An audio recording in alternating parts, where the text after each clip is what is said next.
Hi guys, welcome back to another episode of Unfollowing Mum. I am really grateful to have you here as part of this community, and today I have a guest who I'm really excited to chat to. She is an author, and her book, An Adoptee's Journey, Letters of My Life, is what we are going to discuss today. And I think this is going to give a really unique perspective on this discussion around estrangement, around toxic family dynamics, because it's not one that I can offer, but it is something that I think is really important for people to hear about. Her name is Gaynor CherieAnn. Hi. Hello. Hi, how are you? I'm great, thank you. Thanks for having me on. Oh, thank you so much for being here. Can you tell us a little bit about yourself? Yes, so obviously from the title of my book, you've worked out I'm an adoptee. Yeah. I was adopted at 6 weeks old. I was back in the 60s when mothers who were just, the only reason they had their babies taken away from them was because they were unmarried, usually. Often young, but always unmarried. And the state and the church and society forced these mothers to give away their babies. And a good percentage of them didn't want to and would have kept those babies and would have made wonderful mothers or went on to make good mothers later on. So I was one of those babies. I was born in a mother and baby home. My mother was 16, obviously unmarried. Of course, there wasn't the pill back then anyway. So yeah, it took me many years to find my birth family, which I tell about in my book. But that means I was brought up by a different family, by a different set of parents, which was awful for me. But some people had wonderful adoptions, so do not think that everybody's was awful. But mine was pretty rubbish. Yeah, that's so sad. It really is so sad that there are so many people out there who would have made wonderful mums, but just because they were young or because they were unmarried, they weren't given the opportunity to have that experience with their Correct. child. And those children weren't given the opportunity to have the experience with their parent who really wanted them, but was denied that right. And that fundamental connection that we have with our children. It's heartbreaking, it really is, and it's indicative of the times, of how much things have changed and how different they are. But when you talk about having a really negative experience with your adoptive family, can you tell us a bit about your experience and what exactly was negative? Because I know with your book you talk about it being largely centered around motherhood, your parenting of yourself, your experience with a toxic mother who was your adopted mother, and then eventually coming full circle to be able to find your birth parents. So can you talk to us a bit about being adopted into that toxic family? Yes. So I think society again pushed those people. Why haven't you had any children? These days, people decide, make the decision. We don't want any children. Everybody accepts it. That's the life they want. If they want to go ahead and have IVF or adopt themselves because they desperately want children and can't, that's wonderful. But there's a big percentage of people these days that don't want children, and great, good for them. Don't be forced into it. They were in that society bit where it was, you got married, you're expected to have children. There was no question of it.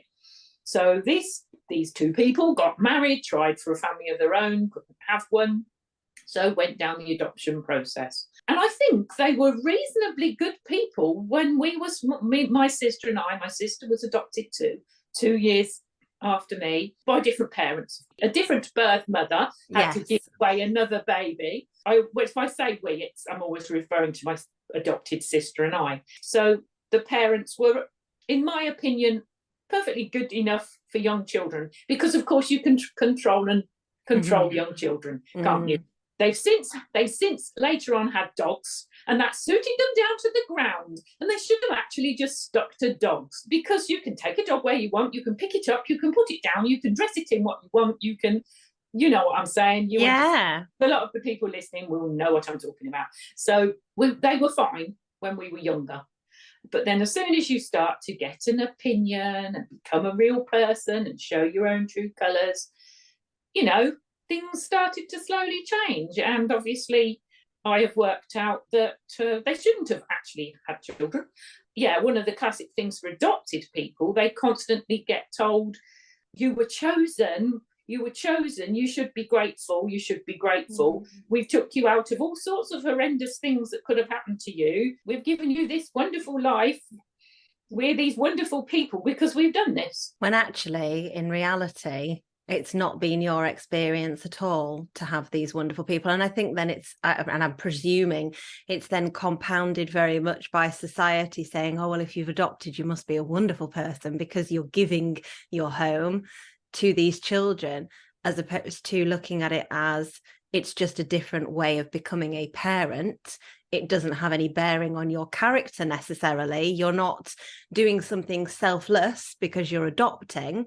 You're doing something that is another method of becoming a parent. You are becoming a parent, and all of the trials and tribulations that we know come with parenthood, you will still face, in addition to other trials and tribulations that come from being an adoptive parent. So when you talk about that, you must be grateful, you must appreciate what we've done for you. What was that like growing up, and when did those messages start? Was that something that you had all of your life? Yes, and it was also a very taboo subject. So both of us were told as children, because it was advised by the social worker that you did tell children that they were adopted. Not everybody did.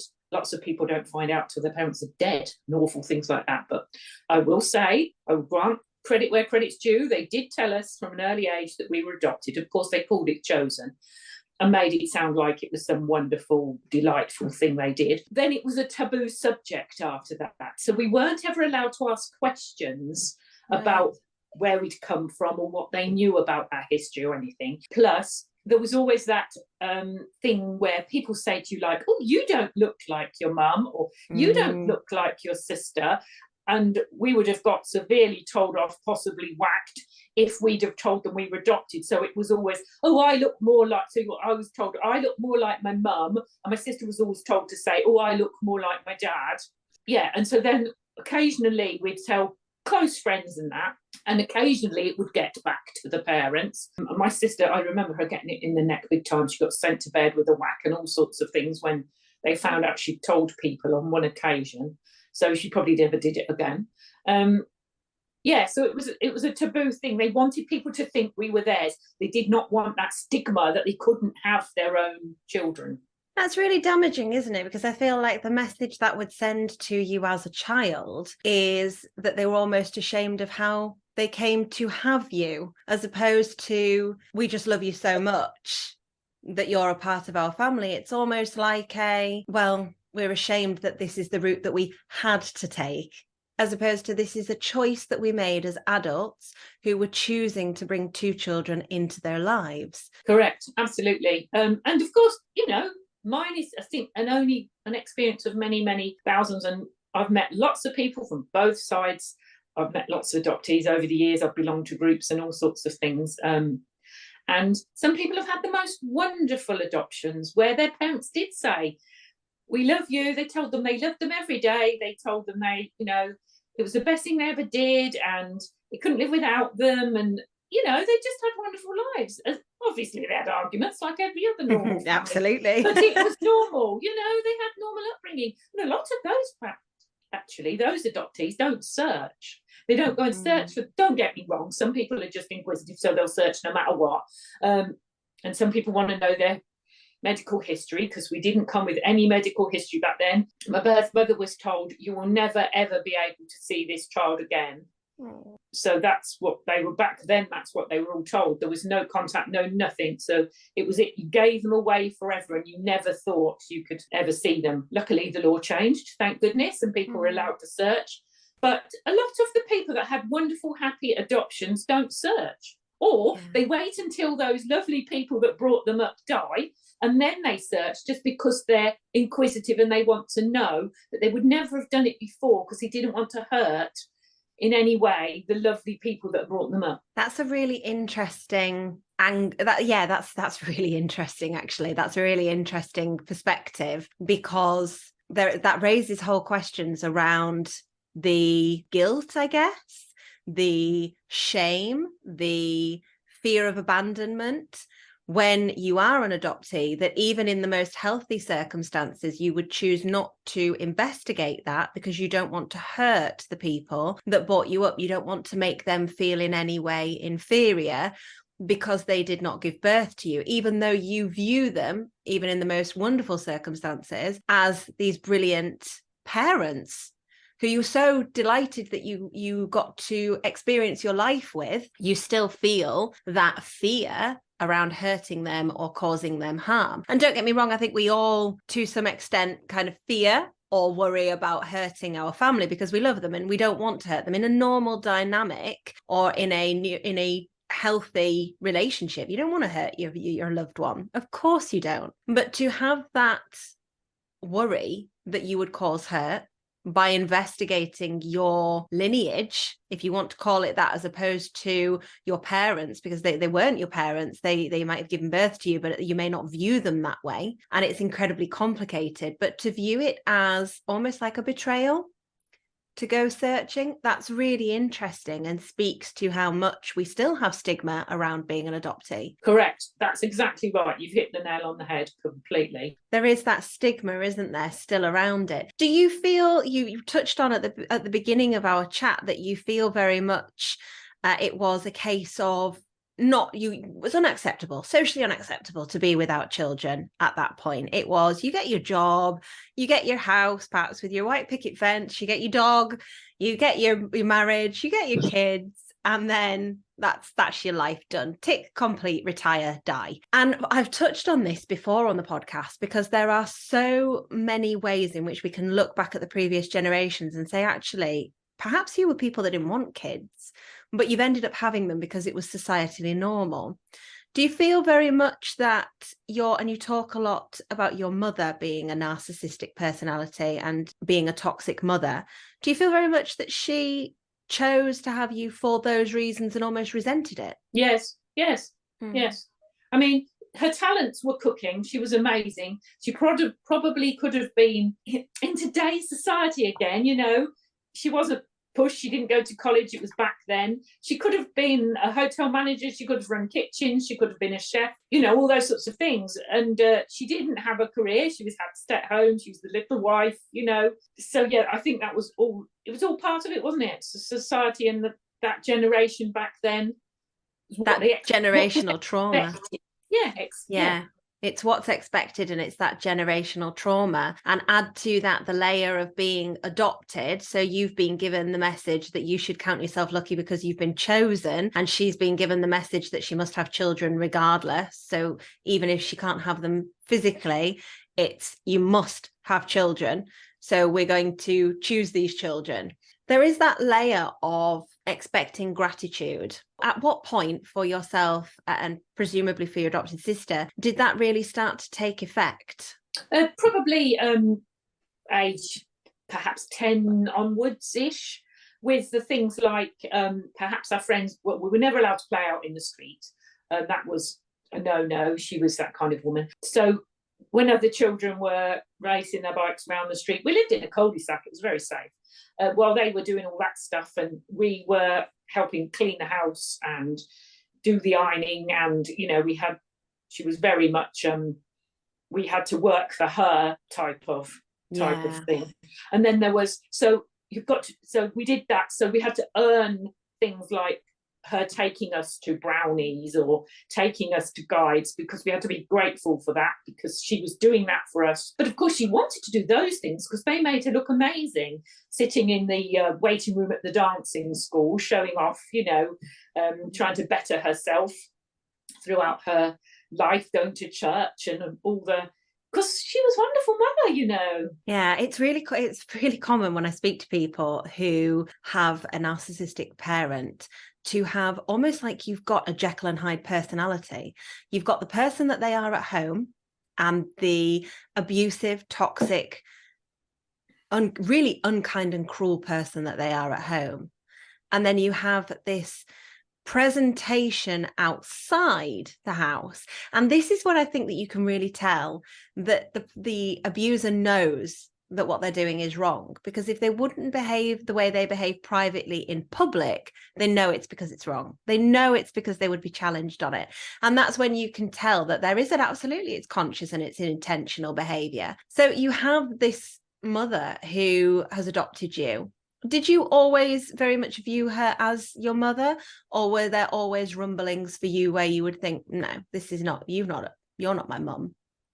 Well, again, as a child, she wasn't too bad. So it was all about moving on.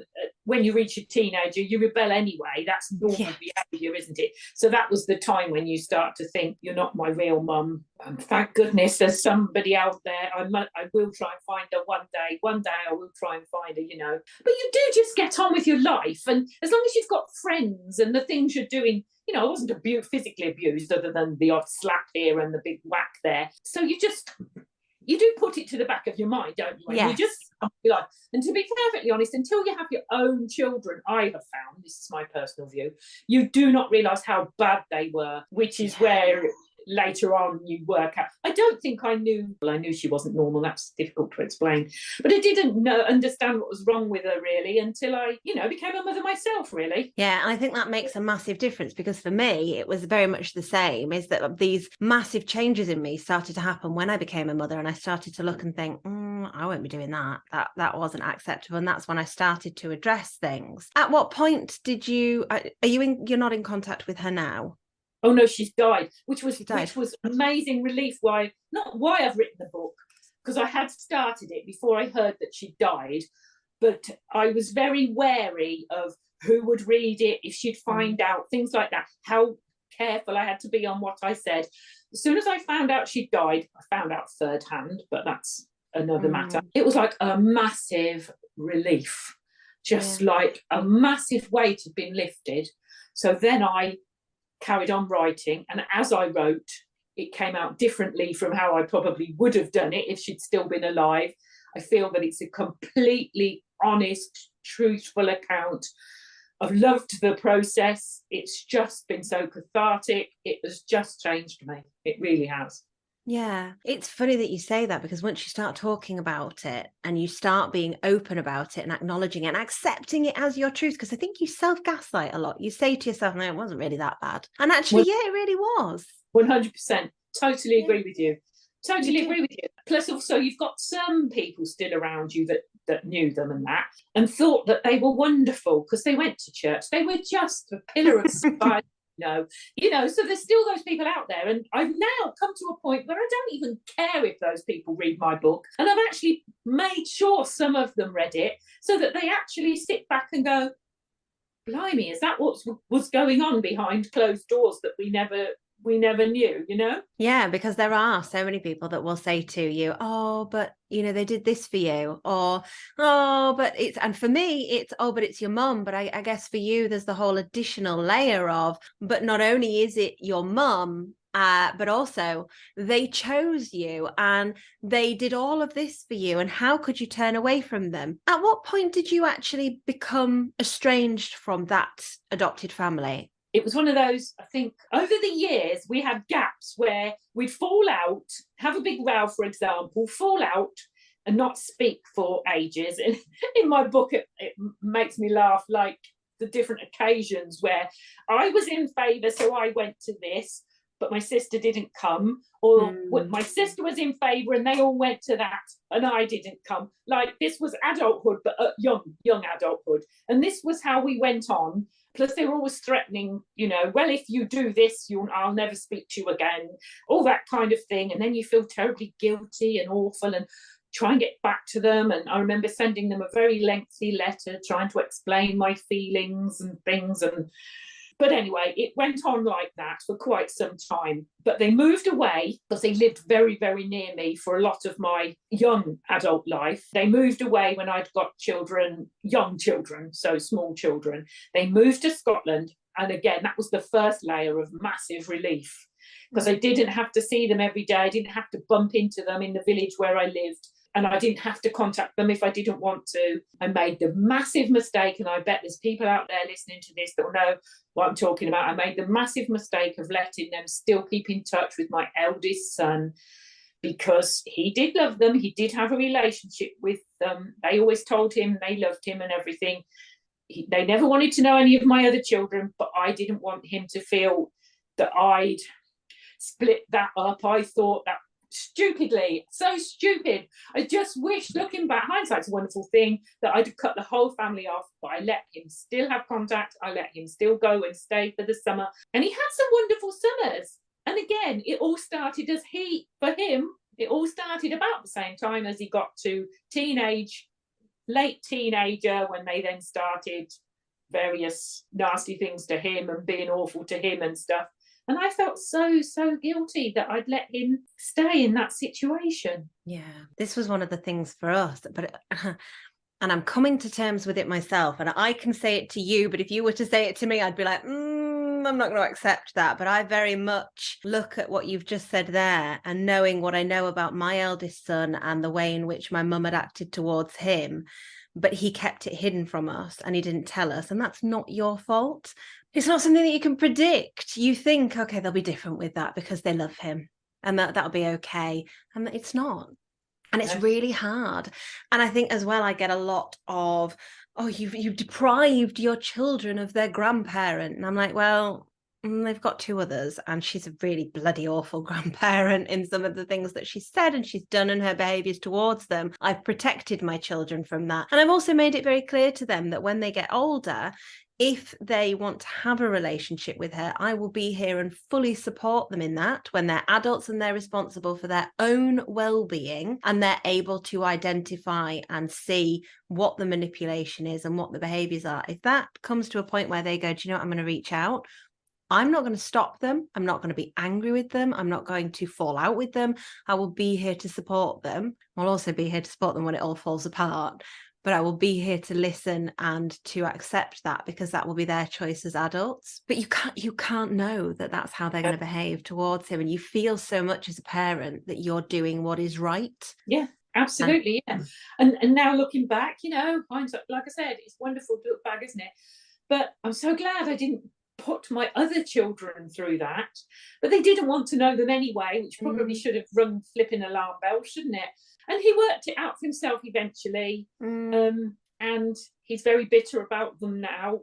Yeah, but it took a toll on him, and it still upsets him. It made a difference to his life. It really did. And I feel horrendously guilty. Yeah, but that's something that they're responsible for. Their behaviour is what they are accountable for, not you. You can't be accountable for their behaviour, for the way that they chose to act towards him, because you didn't do it. And that's the thing. But it doesn't change when you're a mum and you want to protect them. It never changes, because you feel like, especially when you've experienced it, and that's the thing, when you've experienced it and then you can see the cycle repeating and you feel like you should have been able to stop that. It's so difficult. As you get older, you learn so much more. And I've properly learned what a narcissist is. I've read about it and everything. I didn't know that's what she was back then, did I? And if you want a narcissist, who was a narcissist? I wish I'd have known that, because then I wouldn't have put my son through it, because she was never going to change, whether it was me, my sister, my son, was she? She was never going to change. Oh, you don't know these things until you get older and you learn about it, and it becomes more well known, and you read books and people talk about it. Again, years ago, people didn't talk about it. People never talked about such things. And you couldn't even say a nasty thing about your mother, could you, to some of your friends? Some of them you could, but some of your friends, you couldn't have even said a nasty thing about them, because they'd have either gone back and told their own mother, and then it would have got back to yours, or they'd have told your mother if they thought they could or should. It was so unacceptable, and it still is. It's still unacceptable. We still have this idolization of the mother figure, and again with that layer added when it's your adopted mother, because it's that, she's even more saintly now, to find that she is actually not the person that is presented on the outside. And it goes back to that presenting an image at home that is totally different, or presenting a reality at home that is totally different to the reality that you present to other people. And that's so common in narcissistic family dynamics, in toxic family dynamics. People will talk about this wonderful person, And yet actually the person that you know is very different. And we never get the same versions of people. Absolutely, we don't. And you might be wonderful to one person and awful to the next. That's normal. We know that. But it's when it relates to your children, there is almost a stigma around any child. And I would imagine especially an adopted child coming forward and saying, actually, no, this person really sucks. So what was their reaction? Or were they alive when you searched out your birth parent? So of course I searched without telling them. I mean, come on. I'm not, again, some wonderful adopted people have been able to talk to their adopted parents, tell them they're going to do it. Those parents have probably told them all their lives, we love you. If you want to go and search, we will help you. Yeah. And then they meet that parent and they all get, I'm not saying they have happy ever after, but they do have conversations, they do meet, they thank each other for doing the part that they played.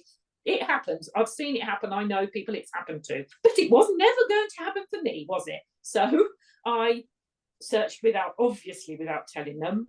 My husband helped me and did. And it wasn't that hard. It's much easier these days, of course, with the internet and Facebook and DNA and all that stuff. But I had to go down the get your records out and have counselling and all that kind of thing, which I did.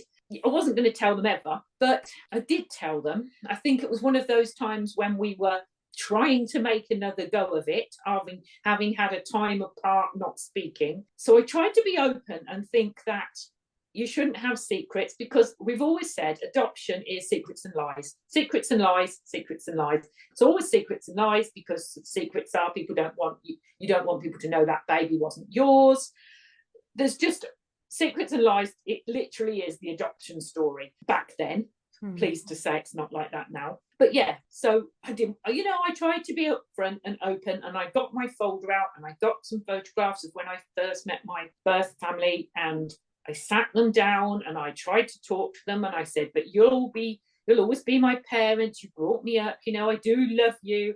And I did try my best, and they were okay at the time, like as in they didn't fly off the rails there and then.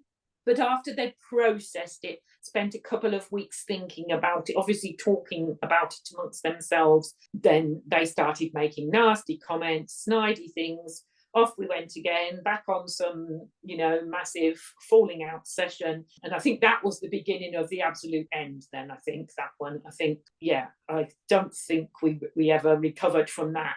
That was the icing on the cake, shall we say. Telling them that I'd searched and found my birth family was the icing on the cake that was already a wobbly, wobbly, wobbly cake. That sounds incredibly difficult, because what you want to be met with in that moment is love and kindness and compassion. Gosh, that must have been so difficult for you to not only find this family, but to dig into the emotions behind having this whole family that you've never had the opportunity to grow up with, hearing their story and their point of view around what it meant to put you into the adoption system, why that happened. So many questions that you must have had.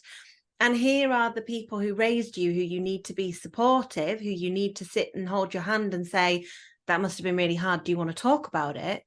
And they've almost met you with a brick wall. And then when they've had time to process it, become incredibly agitated and aggressive about that. That must have been really difficult. Yeah, I'm glad I've got some good friends and, close family around me at the time. And in the normal way of things, you would want them to understand and do the bit where we'd love to meet them, and we're still your parents, they can be your parents too, they're not going to come in and take over our role, and understanding, love and support was what you want. But I always knew I wouldn't get it, which is why I secretly searched anyway. And again, like I said, that was the final straw. So afterwards I could at least go around and say to anybody that I wanted to, I knew that would be the straw that broke the camel's back. I knew it would be, because I could have written the script, because I knew what they were like, and probably I should never have told them, but I'm glad I have, really. Yeah. When you look back at your upbringing, what was your experience with your adopted father? Was he very much enabling of your mother, or was it something that they were both very toxic together? He was nowhere near as bad as her. And I as a child and a young adult, I felt quite close to him. I think I was a bit of a daddy's girl. I mention it in my book. And again, you have different, like you just said earlier, you have a different relationship. Everybody's is different. My sisters opinions of my dad was a totally different one from my sister. She would not be sitting here saying the same things as I'm saying. He was a very opinionated person. So he wasn't a narcissist. He was one of the most opinionated people you would ever come across, and his way was the right way. That was his issue in life. So when you got older and you didn't do something that suited him, you had to hear about it because his way was the only way and you weren't doing it his way. Occasionally he knew she was an evil something or other, and occasionally he'd say to me, you know, oh well, a couple of times he actually said, well, I made the decision when I got married that I would never leave her because my parents split up and got divorced. I would never do it no matter what, but sometimes I do think I should get a flat and go away. They were the sorts of things he was saying to me. So I knew he wasn't the same as her, but as time went on, they did become a bit of more of a unit. As they got older together, they relied on each other. So he put up with what she said and she agreed with him. And, you know, later on, that's how it went. Yeah. There is something in hearing those messages, especially, were you quite a young child when those things would be said to you? Yeah. Well, no. Well, like, again, back to the 10, like 11. Early teens, tweens time. Yeah, that's it. Yeah. When really you're still in that stage where you are developing your own ideas about the world, but you also want that security from this healthy family unit where there's communication, there's support for each other, there's explanations. Yeah, there's fighting because, let's be honest, we're all humans. That's exactly what happens. But there is not that layer of we just tolerate her behavior, not that layer of we accept that this is how she acts and we just have to get on with it, and then expecting you as a child to hear those things and support him, or almost like pitting you against each other, which was very much my experience when I was growing up. I was very much pitted between my father and my mother, and then his wife as well came into the situation because they were separated. So it was a different kind of thing, but it was really difficult to be that piggy in the middle. You say you were a bit of a daddy's girl. Do you feel like that almost amplified the way that she behaved? Yeah, probably. Yeah.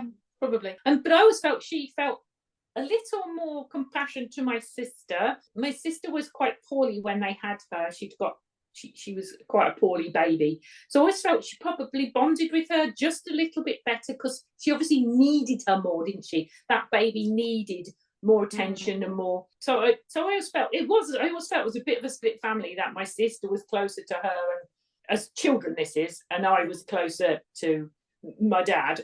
Yeah, my sister would tell you a totally different story, but of course that's the way life really is, isn't it? We don't see anything the same, do we?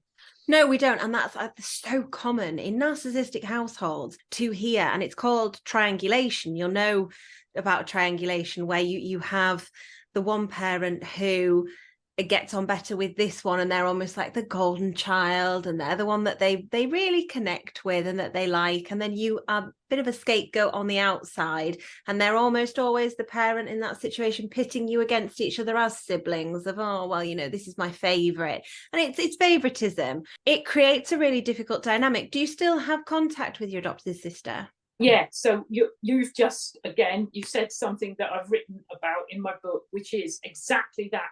The mother did try, she actually watched us have a scrap stroke fight once and was like cheering us on because we were doing that girly pulling hair, scrapping, fighting about goodness knows what rubbish at the time you do when you're a young girl, you know, could have been anything. But she actually enjoyed that, I think, and she was constantly telling me that my sister was cleverer, she was more brainy than me, and this, that, and the other, and I was probably better at dancing, which annoyed my sister. Or do you know what I mean? She was definitely always trying to put a wedge between us, which of course there was always going to be slightly anyway, because we were adopted. So we came from different genes, we came from totally different families and lives and stuff. So what did we got in common anyway, you know? So it was dead easy for her to put a wedge between us, and we didn't get on very well at all as children and as teens. Then we had a period where we were okay as young mums, like she was a young mum and I was a young mum, but then she made, and she would tell you herself, made this stupid mistake of moving to Scotland to be near them. So that was 10 years I had none of them in my life at all. I didn't have the parents or my sister in my life at all. They were all in Scotland. up there doing whatever they were doing. So the only news I ever got and any information was when my son went up to like summer holidays and stuff and came back with all these stories, what a wonderful time he'd had, or not, whichever. Yeah, so she succeeded in doing all that. Then my sister had a big falling out, which is her story, not mine. She came back to where we live in the Midlands to live, and she met a new partner and she started a whole new life. And then she contacted me on my 50th birthday. And so I could have gone one of two ways, couldn't I? I could have just said, no, I don't want anything to do with her ever again, or give her a chance. And I gave her a chance. And we've had 10 years of getting to know each other properly. And I would say we're very close and we're very good friends and we get on very well. And no one else went through that, what we went through. So we've got that much in common, if nothing else. We were there, we saw it, we were together. She was very supportive of my book. You know, she read it and she didn't agree with absolutely everything I put in it. Don't get me wrong, she'd fall out with me over it or anything. But she did say that wasn't the way she saw it. But that's fine, because the book's my book, it's my memoir. I'm allowed to say what I thought. She can write her own if she it doesn't invalidate how you felt about the situation, as what you're describing is very much the scapegoat child, very much the one who was the outsider, the you're not as precious as your sister. And that's such a difficult role to play in these dynamics. And what I find so much, and the amount of people that I speak to who have been in a similar situation where they've been made to feel like they are somehow lesser to their sibling, or they've been made to feel like they're not the favorite, they're not wanted as much, or even told in as many words, and where that wedge has been driven between them and their siblings. The amount of people that I speak to that have that situation is huge. And it's almost always the person who is the scapegoat who ends up breaking the cycle and stepping away first. But it's not so common when I speak to people to hear that they've managed to come all the way round. And what I can assume perhaps for your sister is that her experience went from having you being used as the scapegoat, deflecting from her, to suddenly she was the one in the firing line as well. Yes, you know, and obviously if I was in it back then when we were fell out for the 10 years gap, I was like, she deserves everything she gets, doesn't she? You know, and yeah. When you feel like you're being a bit of having a nasty day or whatever. But yeah, you know, we can talk about it now, and you're right, absolutely right what you're saying. Yeah, she then got it in the neck eventually. Got it in the neck eventually, and had to move away and come back away and move back from Scotland back to Midlands and have a whole new life and never have anything to do with them either ever again. That's so good though, that you've managed to come back to each other and share that experience, but also that you're both at a place in your lives where she can say to you, well, that's not how I remember it, and you can say that's okay, because that doesn't invalidate that this is how I remember it. And she can say to you, oh God, well, I remember that situation being awful, and you've said it wasn't that bad, and she can say, but again, that's okay, because you're not invalidating the way that I remember it. Absolutely, precisely. And yeah, I'm glad we are at that point. Yeah, and you do even the exact same situation, you both saw it as differently, and you will do, and because you're always playing those different roles within that narcissistic family dynamic. That is what happens. You are triangulated into those different roles, placed in those roles, and a wedge put between you, because together that's a threat to the narcissistic parent. Yeah. What is your experience now with your birth family? Do you speak to them regularly? Yeah, so I found them. And I found out that my mum and dad had got married to each other and had 2 more girls. So I've got 2 full sisters. And they stayed together for many years. They're not together now. They did get divorced eventually, but they're still absolutely best friends. They still see each other probably every 3 weeks or whatever. They still get on really, really well, even now, even though they're not together. Yeah, and it's a totally different thing from what we're talking about, but it's very hard to jump into a family that you should have been in, but you weren't in. So I came in as the older sister, which really upset the then older sister, because she was the older princess sister. So she's never been able to accept me properly. Whereas my younger sister and we've got a lot in common. We've always got on well. It didn't make any difference to her. She'd already got an older sister. So I was just another sister. So we really got on very well. And, you know, we're great. We're close. We're lovely. I've never really got on very well with that sister. She's a different type of person from me completely, and we've got nothing in common because we didn't grow up together, so we've got no stories we can talk about or any of those kind of things that you do have with a sibling. But back to my mum and dad. I call my mum my mum, I call my dad. They are my mum and dad. If I refer to the other people, I call them by their Christian names. Yeah. Or I say my adopted parents. I never say my birth parents now, I just say my parents. It's coming up to 30 years that we've been back together. So it's just amazing. We've had lots of family occasions together. We've done, yes, there's been a couple of tricky times. But then that's normal family life, actually, isn't it? Who doesn't have the normal type of comment said or thing you perhaps hurt them by saying or done or not rung them when you should have or something, those things, but that's normal family life. That's what I get with my own family. That's okay, isn't it? That's the normal family life that you crave when you've been grown up in a narcissistic kind of got family. It, luckily, for the last 30 years. Obviously, I've been adult and I've got my own life by then, but I have still, I have got to know them, and it has been brilliant. But there's always that something there, though, that you're never quite connected because you haven't got that history. I don't know how to explain it. I love them and it's amazing. Just can't say it's not the kind of relationship I've got with my own children. And it never will be. It just can't be, I don't think. And my mum has still got the stigma because it's all swapped round. She had to give me up because she was a young unmarried mother. So that was horrendous stigma then. And she couldn't tell anyone, and they told you to go away and forget about it and never think about it again. And she had to live with it. So that's obviously affected her a bit all her life. But now she's the opposite. She still doesn't go around telling people. And I'm not saying she's not pleased about my book, but she won't be singing it from the hilltops because she doesn't want people to know that that's what went on then, I don't think. Because people don't understand now for the opposite reason. Younger people have no clue.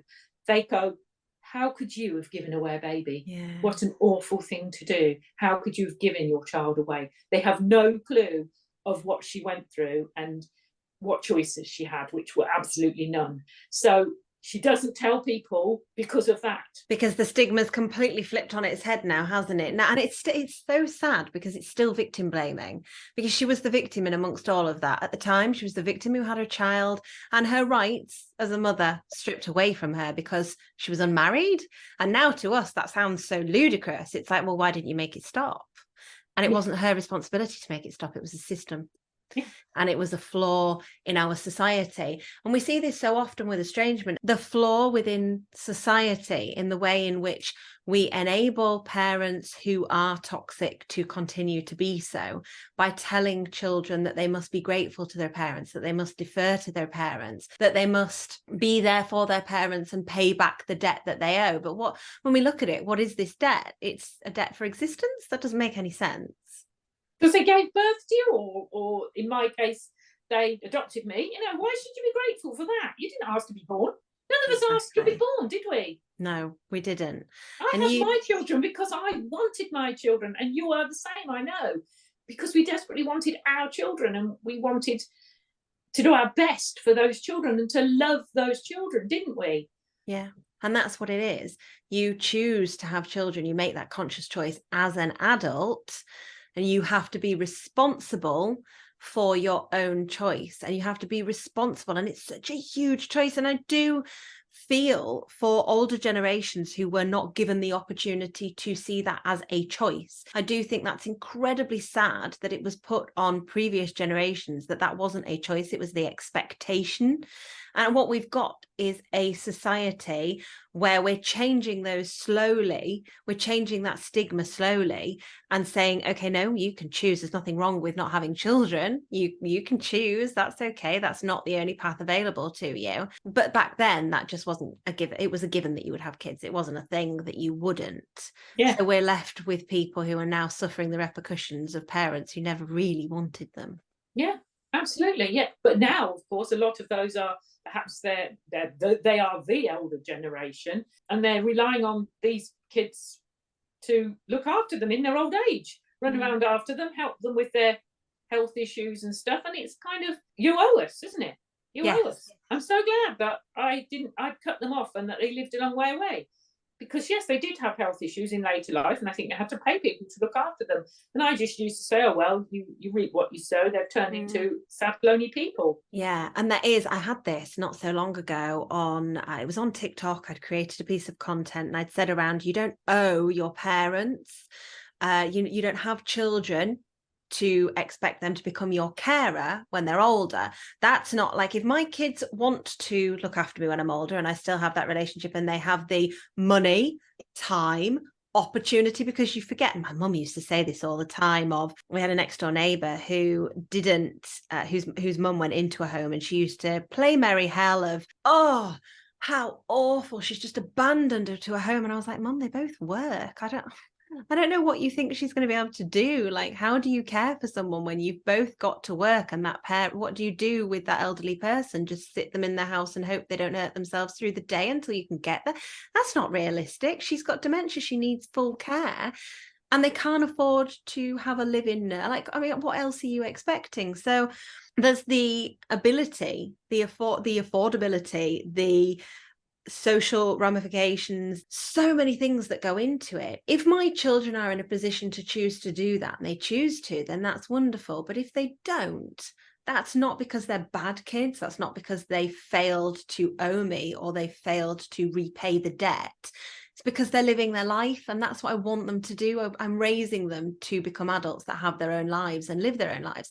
And it's so stigmatized still to say, as you've just said, well, they reap what they sow, and I chose to step away. And no, I didn't help them in those elderly years because they didn't deserve it, and because they didn't look after me, and I owed them nothing, and I wasn't going to allow them to come into my life and poison it further because they were old and needed support. That doesn't change the fact that they were toxic for me. 100%. 100%. And like you said, exactly the same as you, if my family are in a position where they can help me, look after me, do whatever, that would be wonderful. If they're not, they're not. I'll make provision for myself, or I'll make provision for my husband or whatever. I know they'll still visit me because I know they love me, because I know that's the kind of relationship we've got. But visiting you and doing the best for you, well, doing their best for you, they'll do their best for me. I know they'll do their best for me. Like you say, that doesn't necessarily mean that I can go and live with them, or that they'll see me every single day, because I want them to live their lives. You've just said exactly the right thing. Yes. Yeah, you want them to go off and live their lives. And the problem with a narcissistic parent is that they don't view you as an individual who is allowed to have a life and to live their life. They view you as an extension of themselves, or as someone who owes them and who has to bow down to them, has to be on call for them. And that's just not healthy. No, it's not. And especially when they have the added layer of being able to hang over you, that they adopted you, that they chose you, that you were their chosen one, and you should be grateful for that, because it could have been any kid, but you were special, so you specifically owe me. I'm sure that adds a huge other layer to it. Yeah, and have we not all heard the all what I've done for you saying? How many times have we all heard it? Yes, we've all heard that. Know what I'm talking about. You wouldn't be listening to this if you didn't understand what we were talking about, would you? So we've all heard it. All the things I've done for you. Yeah, all the things I've done for you. Such a loaded statement, and hung over the heads of many. Gaynor, thank you so much for taking the time to speak to me. Could you let people know where they can find you and where you can find your book? Yes, so as you've already said earlier, my book is called An Adoptee's Journey, Letters of My Life, written by me, and my author name is Gaynor CherieAnn. And I never got into the name business, did I, explaining about my name? So no, you do explain that. Read my book. I'll briefly tell you. So I was I had a birth name. Like most adoptees, you were given a birth name by your birth parents, and they chose a special name for me, and then they had to hand me over thinking they would never ever meet me again. They chose Sherry after the Frankie Valli song Sherry, because they loved that song, but they named me, did it in the French way of Cherie, because that means darling. So that's what my name was. Then I got it changed when I got adopted, which when I then found my birth records, it's actually one of the biggest shocks you get, is you suddenly think you were a whole new person, a different person. You had a whole birth certificate with that name on, that it was a completely different person, because you had a first name, a middle name, a surname, all totally different from what you'd grown up with. It actually came as a massive shock to me, and it took me quite a bit of processing to do that. But then back to my name. So when I was 32, I added my birth name by default as my middle name, because I was never given a middle name anyway. So I am Gaynor CherieAnn. I love that. I really love that you got the opportunity to add that in and to find out that you had this whole other identity, as much of a shock as that might have been. I think that's so powerful for you, because it gives you a chance to have a new identity once again. Absolutely, precisely. Yeah, you've hit the nail on the head again. So back to my book. So yeah, An Adoptee's Journey, Letters of My Life, Gaynor CherieAnn. You can get it from Amazon. I do have my own website, so if you just carefully type in, it's hard to spell my name, but it's Gaynor, then CherieAnn with a double N, author. So it's Gaynor CherieAnn author at outlook.com. So I sell them from my own website as well. I do have a Facebook page, Gaynor CherieAnn author. Yeah, so they're the ways to get hold of my book. Amazon's obviously going to be the easiest, isn't it? It moves on from all of that nasty stuff to finding my birth family, and moving on from that to my own family, and how I've brought them up differently.